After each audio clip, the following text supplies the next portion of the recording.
Assalamualaikum warahmatullahi wabarakatuh. Perkenalkan, nama saya Kakak Gestia Herlambang Wahyudi dengan NRP 5026241115 dari kelas A. Oke, jadi di lab 5 ini kita akan belajar tentang Linux server. Tanpa lama-lama kita akan langsung menuju ke Cisco. Oke, jadi di lab ini kita akan belajar tentang server dan juga using telnet to test TCP service. Dan yang kita perlukan adalah security workstation virtual machine yang sudah kita install pada lab pertama. Oke, di langkah pertama ini kita akan masuk ke bagian server. Jadi server adalah sebuah program yang ditulis untuk menyampaikan atau memberikan sebuah specific information tergantung request kita.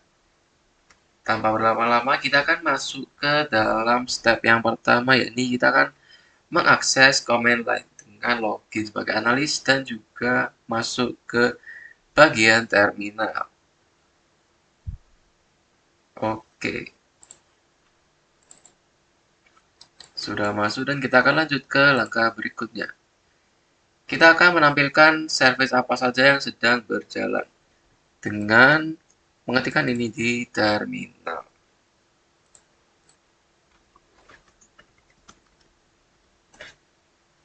Passwordnya CyberOps. Oke, muncul tampilan seperti ini. Kita akan lanjut ke pertanyaan. Why was it necessary to run PS as root? Oke, jadi jawabannya adalah karena beberapa proses itu tidak dimiliki oleh analis user. Jadi, tidak ditampilkan jika dieksekut sebagai analis saja. Kita akan lanjut ke langkah berikut. Oke, di poin B ini kita akan melakukan sebuah komen, yakni ini, dan kita akan lihat dulu. PS command also be used to display such process hierarchy. Jadi dia bisa menampilkan hierarki proses. Kita bisa menggunakan main EJH untuk menampilkan currently running process tree. Kita akan coba di terminal.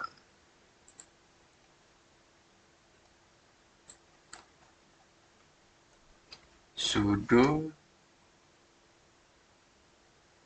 /user sbin.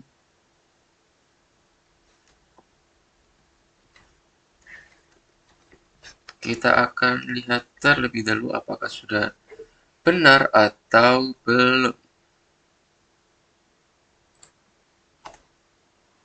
Kemudian sudo psmin ejh.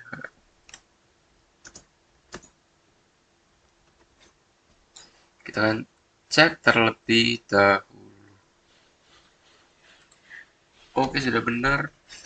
Dan muncul tampilan seperti ini. Jadi ini adalah parent-nya, kemudian ini anak-anaknya, kemudian ini juga anakannya, dan seterusnya. Kita akan lanjut ke pertanyaan. The process hierarchy represent by PS. Jadi menggunakan indentation. Jadi ini adalah parent-nya, kemudian ini anaknya, dan ini anaknya juga. Oke, jadi di poin C ini kita akan belajar tentang nested command, yang merupakan sebuah tool untuk membantu kita dalam identify the network servers running on a computer. Jadi network server yang sedang berjalan di sebuah komputer. Kita akan coba dengan mengetikkan netstat pada terminal.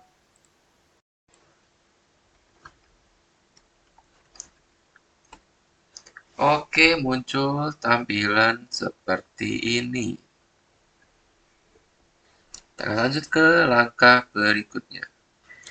Oke, jadi di poin D ini kita akan menggunakan netstat dengan main tune-up option untuk mengadjust output dari netstat itu sendiri.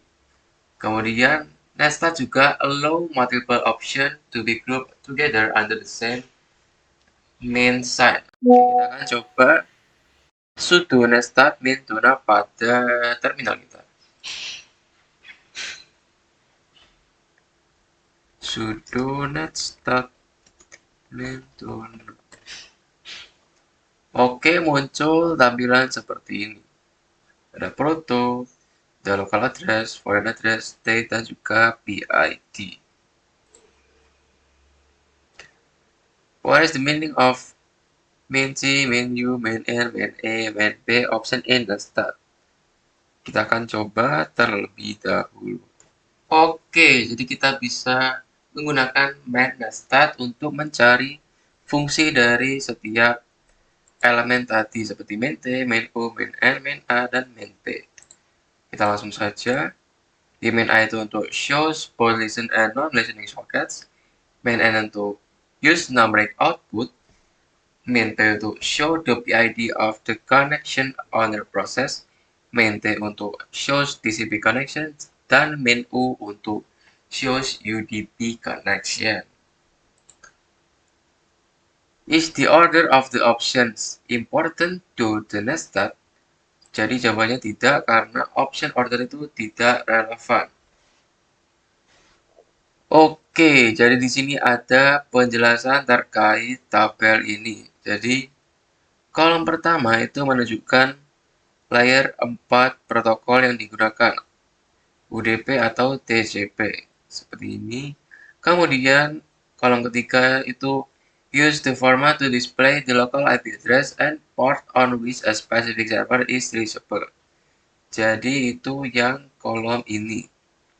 Kemudian the fourth column uses the same socket format to display the address and port of the device on the remote end of the connection. Jadi itu yang ini. The fifth column displays the state of the connection. Jadi itu menunjukkan kolom yang ini. Pada tabel ini kolomnya menunjukkan listen. The sixth column displays the process ID atau PID of the process responsible for the connection. Untuk itu kolomnya adalah yang ini. Okay, based on the netstat output shown in the item, what is the layer 4 protocol connection status and PID of the process running on port 80? Jadi port 80 yang ini, kemudian layer 4 protokolnya adalah TCP, kemudian connection statusnya adalah listen, dan PID-nya adalah 395.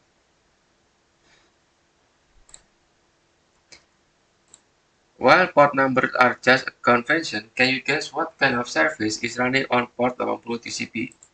Jadi, this is probably a web server. Oke, jadi di poin D ini kita akan menampilkan semua baris atau proses yang ada pada PID 395. Kita akan coba dengan mengetikkan ini di terminal.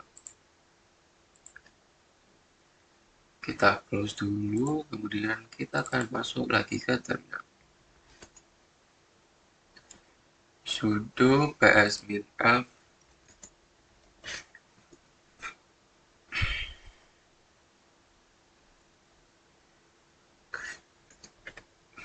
grep 395. Kita cek dulu apakah sudah benar atau belum. Passwordnya CyberOps. Oke, muncul tampilan seperti ini. Oke, jadi di baris pertama itu menunjukkan root user. Kemudian baris kedua itu menunjukkan HTTP user. Dan baris ketiga menunjukkan analyst user. The process PID 395 is Nginx. How could that be concluded from the output above? Jadi, berdasarkan kolom terakhir pada baris 1, output shows Nginx command line. Oke, kemudian, what is Nginx? What is its function? Oke, jadi Kita lihat terlebih dahulu. Jadi, Nginx adalah open source web server software yang digunakan untuk reverse proxy, load balancing, dan juga caching. Untuk fungsinya yakni untuk provides HTTPS server capabilities and is mainly designed for maximum performance and stability. Kita akan kembali ke Cisco. The second line shows that process 396 is owned by a user named HTTP and has process number 395 as its parent process. What does that mean? Is this common behavior? Oke, jadi itu adalah sebuah proses 396 yang ada di bawah HTTP username. Ini normal sebagai Nginx karena dia menjalankan dirinya sendiri sebagai setiap klien itu yang terkonek dengan port 80 TCP. Dan kita lanjut ke pertanyaan berikutnya. Why is the last line showing grep 395? Karena grep 395 itu digunakan sebagai filter dari output PS itu sendiri. Jadi ketika output was compiled, grep 395 itu masih berjalan dan sehingga itu muncul di dalam list yang ini.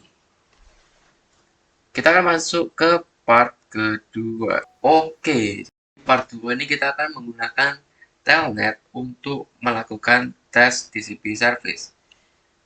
Telnet adalah Simple Remote Shell Application. Telnet itu tidak aman karena dia tidak menggunakan encryption. Kemudian ada note di sini, itu sangat disarankan untuk menggunakan SSH daripada menggunakan Telnet karena lebih aman. Kita akan masuk ke langkah yang pertama.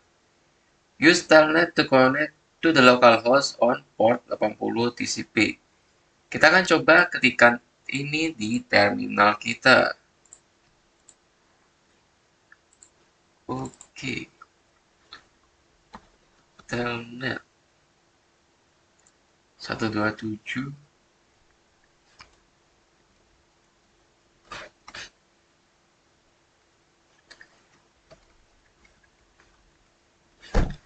Oke, muncul tampilan seperti ini.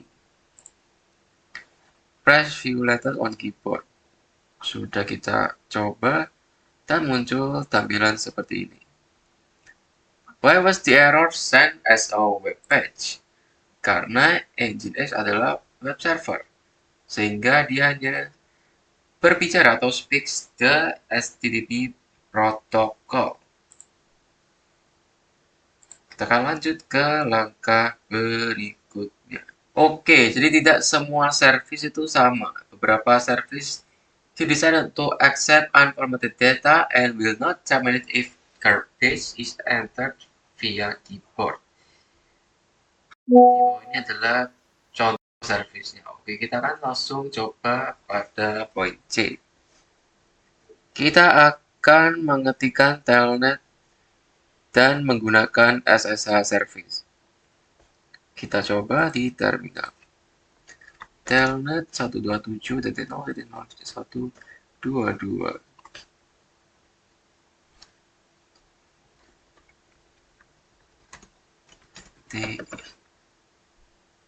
Oke, muncul tampilan seperti ini. Kita lihat di Cisco. Use Telnet to connect to port 68. What happens? Explain. Tidak bisa terkoneksi karena koneksinya ditolak. Telnet adalah TCP-based protocol, sehingga tidak bisa terkonek atau terhubung dengan port UDP. Oke, jadi kita akan masuk ke reflection question. What are the advantage of using NetStat? Jadi NetStat allows for an analyst to display all connection currently present on a computer. Source and destination addresses, ports, and process IDs can also be displayed, providing a quick overview of all connections present on a computer. Kemudian yang kedua, what are the advantage of using Telnet? Is it safe? Yes, as long it is not used as a remote shell. Jadi selama tidak digunakan sebagai remote shell, itu dia aman-aman saja. It is perfectly safe to quickly test or gather information about a given network service. Oke, sekian dari saya. Terima kasih.